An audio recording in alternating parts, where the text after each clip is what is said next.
welcome to the Old Time Radio Westerns. I'm your host, Andrew Rhynes, and let's get into this episode. This episode is going to be Hopalong Cassidy. Original air date's July 30th, 1950, and the title is The Shell Game. Hope you enjoy, and again, thanks for listening. It's Hopalong Cassidy.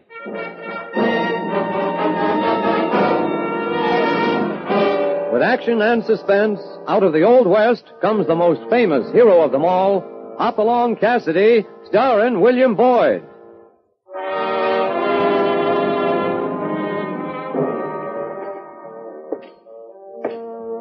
The Ring of the Silver Spurs heralds the most amazing man ever to ride the prairies of the early West, Hopalong Cassidy.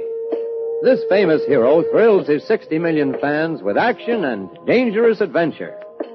In the role of Hopalong Cassidy is the popular star of the motion picture series, William Boyd.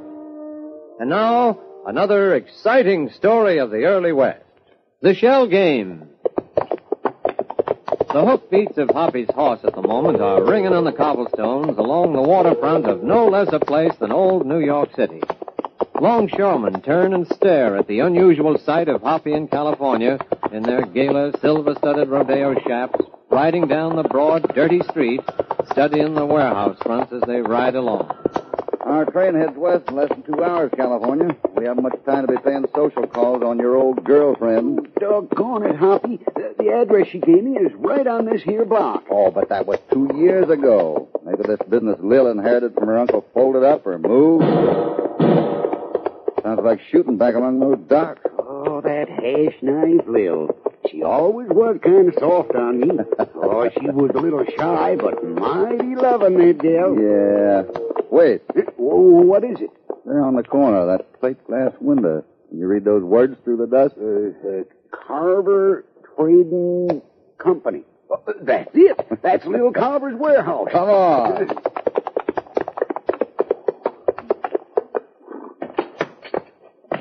Looks like the place is closed. No, it's open. Looks like the place is empty. No, but it's going to be in just a minute. I'm closing up. Come back to my great jumping bullfrog. Hash-knife Lil. California, Carlson, why, you bow-legged old maverick, great day am I glad to see you. Lil, you're a sight for sore eyes. You remember Hoppy. Hi, Lil. Do I remember Hoppy, the most famous cow wrangler in the whole dead, burned country? Take it easy, Lil. When it comes to fame, they still talk about you at Mescalero. Yeah, them sourdough flapjacks you used to make at One-Eye Joe's hash house. And that tripes, too. Oh, boy. The boys all felt that a woman like you should get her face on paper money like a president. My face, a woman like me would rather get her hands on it. From the looks of all this stuff you got piled up around here, you ain't doing too bad. It's a living. But there have been times I'd have traded it all for just one evening's walking hand in hand with you under that Texas moon, honey boy. Oh, Lil. Come here, California. You ain't kissed me yet. Now, wait, Lil. Take it easy. Wait a minute.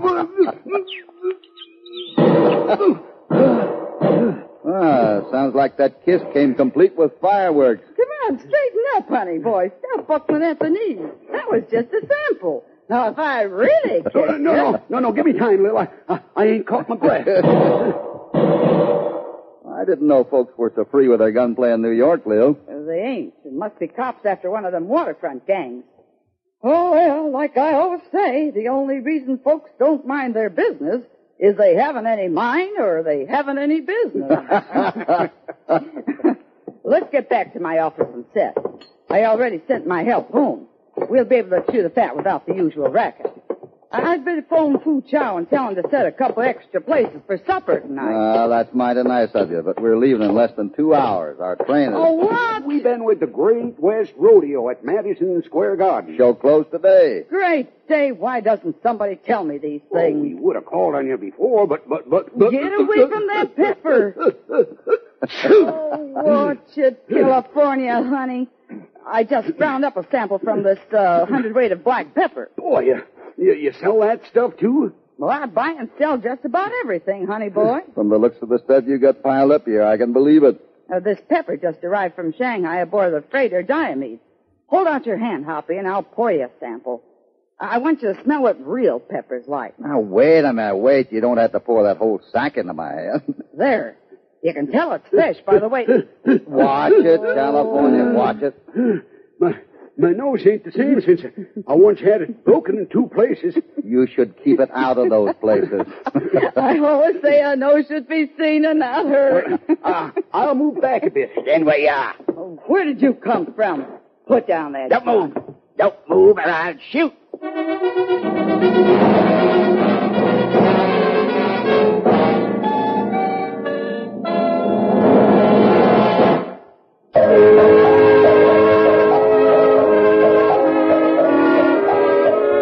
couple of hours before they're due to catch a train out of New York, heading back west with their rodeo show, Hoppy in California visit one of California's old girlfriends, Hash Knife Lil Carver, who now runs a warehouse on the waterfront.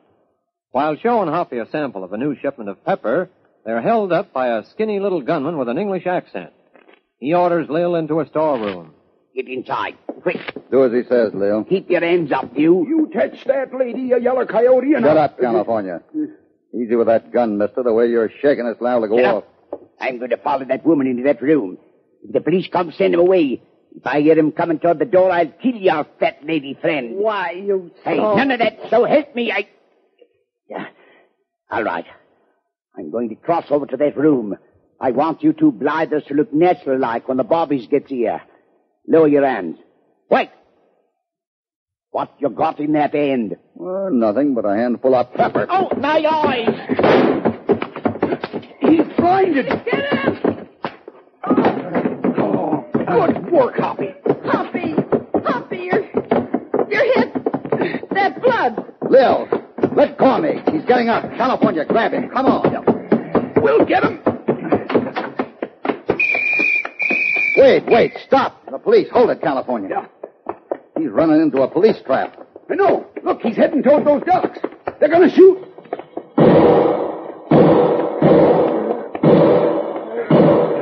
Oh, we got him. Yeah, look, he fell over there. What happened? Hoppy, California. Where is he? Where's that polecat? Lying over there by the docks, Lil. The police just shot him dead.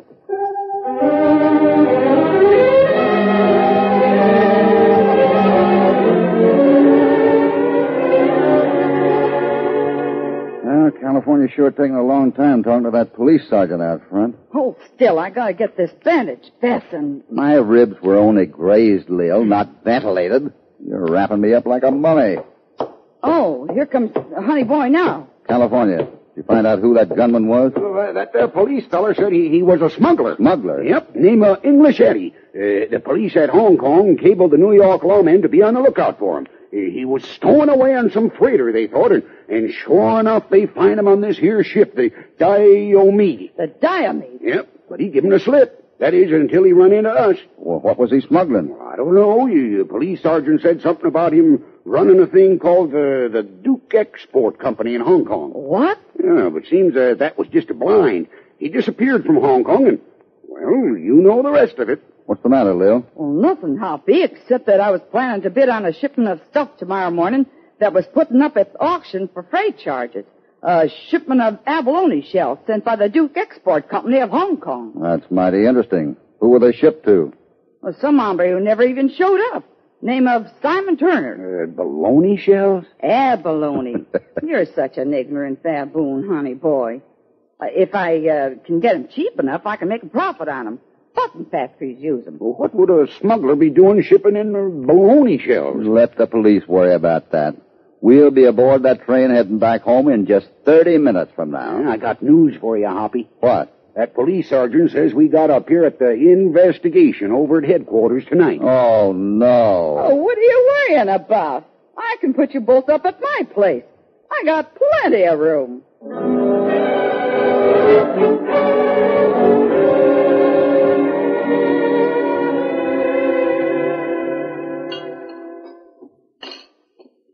Of course, I was sorry we had to miss our train yesterday, Lil, but after tasting these flapjacks, I'd say it was worth it. This is the best breakfast since we hit New York. You just said a mouthful, Hoppy. I sure hate to leave. Better write down the address of the apartment here, California, so you can write Lil direct when you get back to Bar 20. Yeah. Good idea. Got a pencil? Yeah.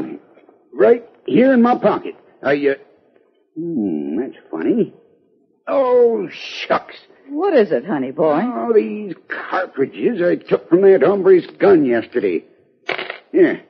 I forgot to give them to the police when we give them the gun. Well, I reckon Lil can take care of that.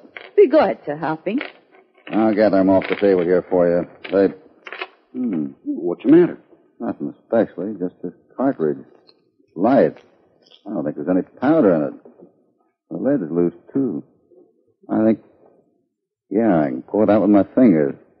There, look, it is empty. Yeah? Hey, wait a minute. What is it, Hoppy? There's something inside the case, a rolled-up piece of paper. Okay, can you get it out? Just a minute. There. Why would that buzzard load his gun with a dummy cartridge? Probably got it mixed up with his regular ammunition. There's writing on this bit of paper. Yeah, I see. What does it say, Hoppy? Can't make it out. Just 3 words. Black Cat, Salem. What in tarnation? I don't know. Well, let the police worry about it. Here, Leo, you take it. Give it to him, will you? Sure thing, Hoppy. Oh, great jumping bullfrogs, look at that clock. I gotta get down to the pier. That auction starts in 20 minutes. Say, you two got nothing to do till trading time. Why don't you come on down with me to the auction? Hey, that's a rip-snorting idea. Be glad to go with you, Leo.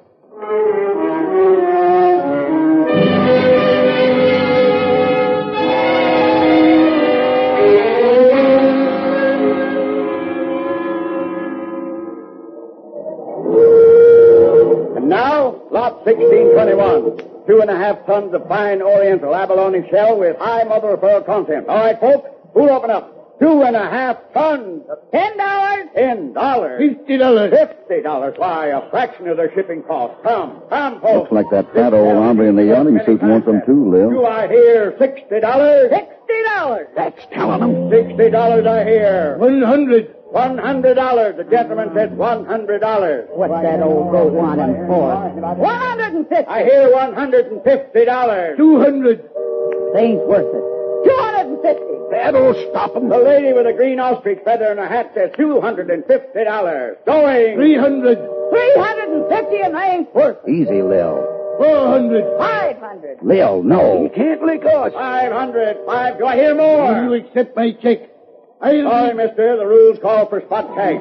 The bid is $500 cash. Going.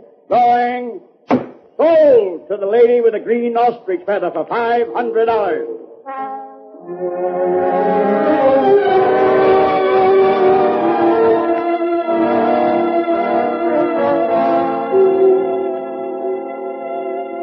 It sure was sweet of you in California to help me load all them shells and store 'em away here in the warehouse, Hoppy. That was some job. We were glad to do it.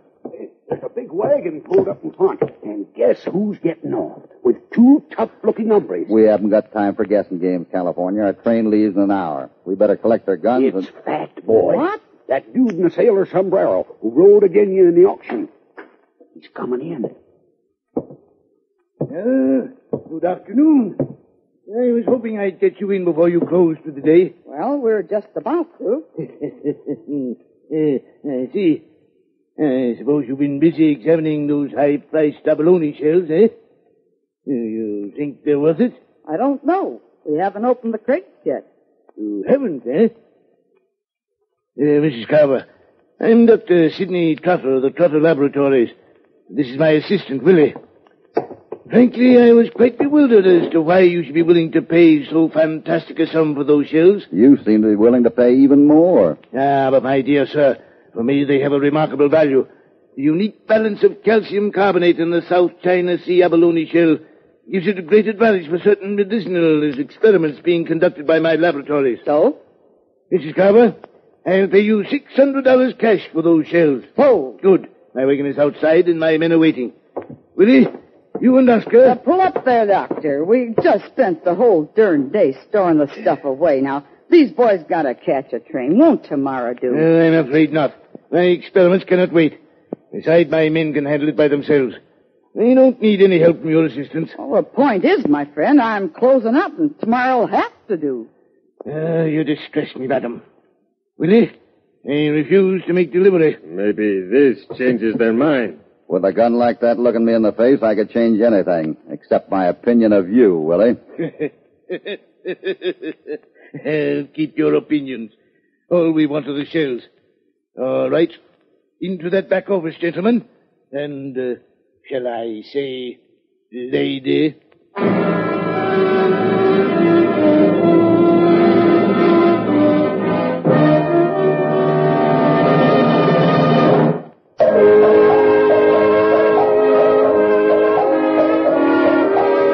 Hoppy, California, and Lil are held up by a so-called Dr. Sidney Trotter. After tying the three of them up in Lil's office, Trotter and his two thugs take Lil's crates of abalone shells and drive away. Darkness has fallen as Hoppy finally gnaws through the rope around Lil's wrists, enabling her to reach for some shears on her desk and cut them loose. There. Okay, Hoppy. Thanks. Where are our guns? On top of that cabinet. Hold down that 6-gun off the wall while you're about it. There. Get up, California. You bet. Here. What do you want with a gun, Lil? I'm going after those road agents. That's what I want with a gun. Now, hold on. But you ain't got no horse. I got a whole darn stable full of horses, and if they can haul dray wagons and beer trucks, I reckon they won't have any trouble toting little Carver bareback. Let's go.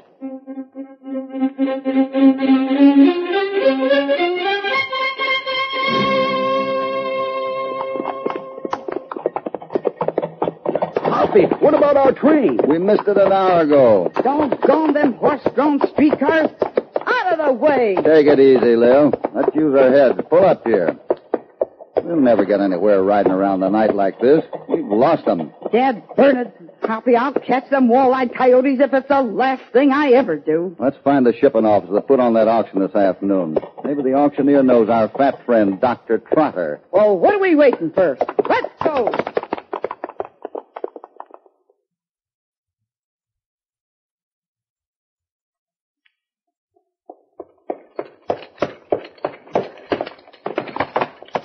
Did you find that auctioneer in the shipping office? Yeah, he says he never saw Trotter before and doesn't know who he is. Lil, I've been thinking. Those shells were shipped by the Duke Export Company. In other words, by English Eddie, who stowed away on the same ship with him. He addressed them to some hombre who apparently doesn't even exist, named Simon Turner. Now, why would English Eddie want to fool with a mess of abalone shells? Could be the captain of the Diomede might give us a clue. Captain of the who? The ship that brought those shells over from China. The fellow at the shipping office said the captain was living aboard while she's in port. Come on, Topper.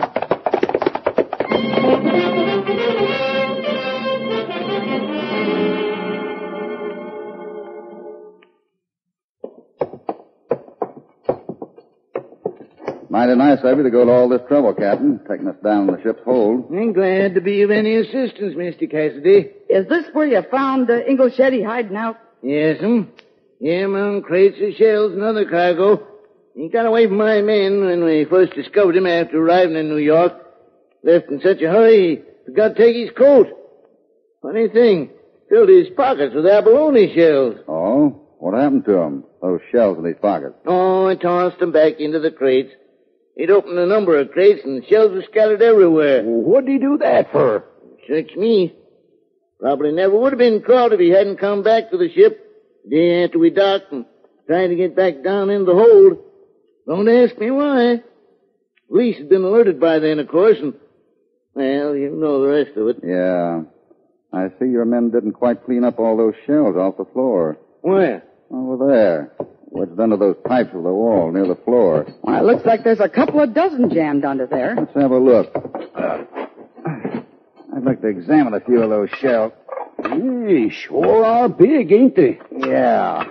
A lot heavier than they ought to be. Look here, Lil. What? Under here, where the edge of the shell curves inward. Hey, looks like it's been filled with some kind of cement. Exactly. Captain, if you don't mind, have you got a little hammer I could borrow?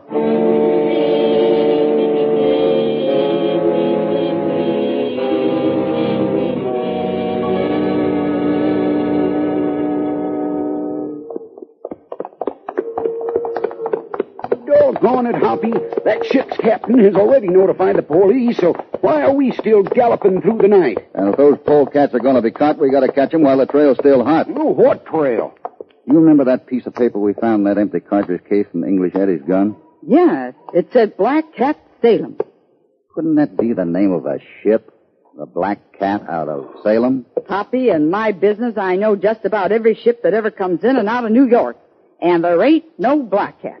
Well, it could be a smaller vessel. Most of the small fry dock over on the Sound or over on Sheepshead Bay off Brooklyn. Well, why the... Wait a minute. I just thought of something. There's a street, a Salem Street, in Brooklyn, running right down to Sheepshead Bay with a pier at that end. Well, come on. Let's give it a whirl.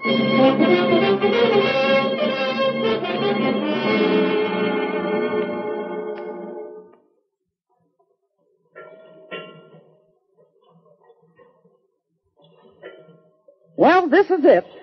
Salem Street Pier and nary a boat in sight. Hold it. Over there in the moonlight. Fat Boy's wagon. Sure is. But there ain't nothing in it. Where do you suppose they took them shells? Wherever they took the boat. Well, what boat? Take a look at that sign on that post. You can read it right well in this bright moonlight. Yeah, Black Cat. Daily fishing parties, Captain Willie Alvig. Willie! That big baboon who was with Trotter. That sea's like glass.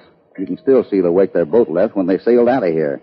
We can follow it like a trail. Hey, there's some lights over there, a boathouse. We could rent us a boat. Yeah. I think we'll catch 'em yet. Come on.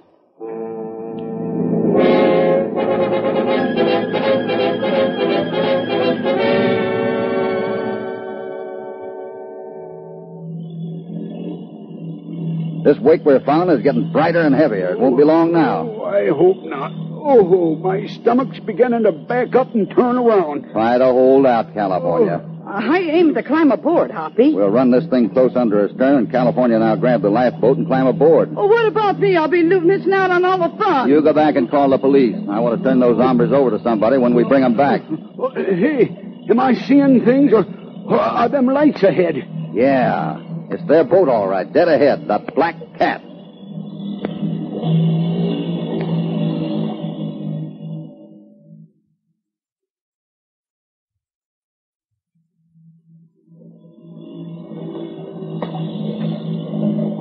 I only hope the sound of the engine will drown out our motor. All right. Get set, California. Okay. Grab for that lifeboat as we pass under. Jump!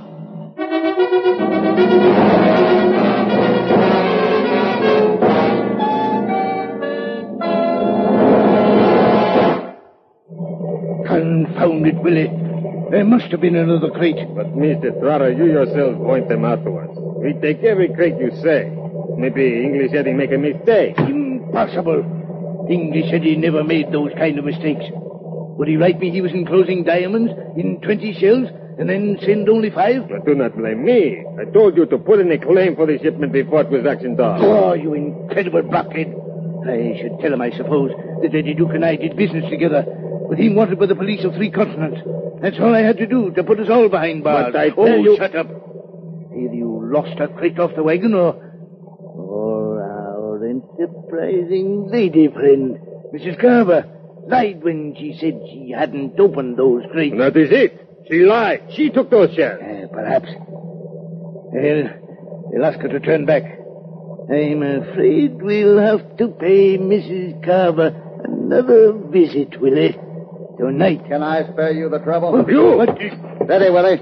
Don't try reaching for that shooting iron. You too, Dr. Trotter. How did you get aboard? Does it matter? Nice little assortment of diamonds you have there on the table. Quite a mess of broken shells, I noticed. I have a few diamonds myself to match yours, Doctor.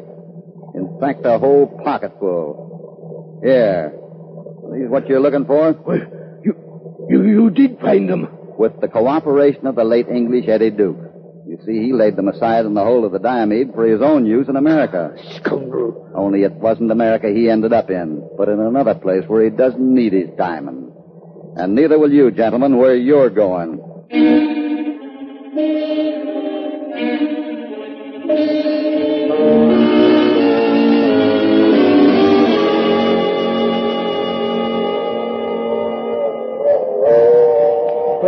I tell you, California, there's nothing like stretching out in the hay in an old-fashioned horse car, heading back to God's country. Except maybe the way you make trouble pay off. Huh?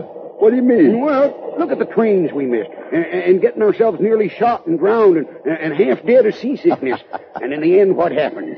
The government pays us a hat fistful of money for our half of the fine they slapped on them smugglers. Well, it isn't that I go around looking for trouble. Wish I had a chance to shed it all at once, like you. Like me? What are you talking about? Lil, she's mighty sweet on you. If you'd have stayed behind and married her, your troubles would have been over for life. Oh, I just reckon I ain't a marrying man, Hoppy. No, sir, marriage ain't for California Carlson. Marriage is a great institution. Well, if it's so great, why ain't you ever married? Well, California, I'll tell you. It just doesn't seem to me I'm ready for an institution. Oh, you ain't? Oh, shucks.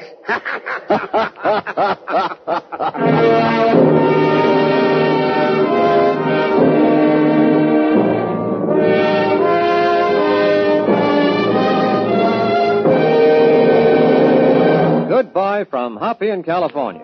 We'll be back soon, and of course we hope you'll be with us. Hopalong Cassidy, starring William Boyd, is transcribed and produced in the West by Walter White, Jr. The Shell Game was written by Irwin Ashkenazie. All stories are based upon the characters created by Clarence E. Mulford. This is a Commodore production.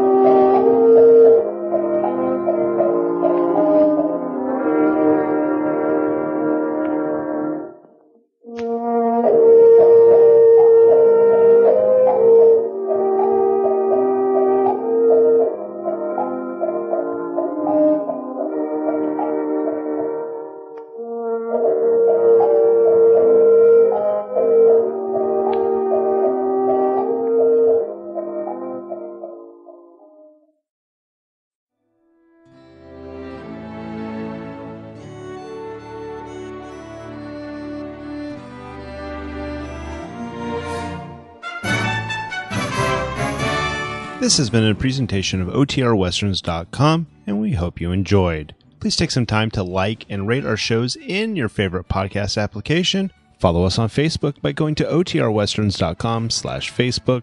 Join in the conversation by going to OTRWesterns.com/Discord. And don't forget to send us an email, podcast@OTRWesterns.com. This episode is copyright under the Attribution Non-Commercial Share Alike copyright. For more information, go to OTRWesterns.com/copyright. Have a great day, and again, thanks for listening.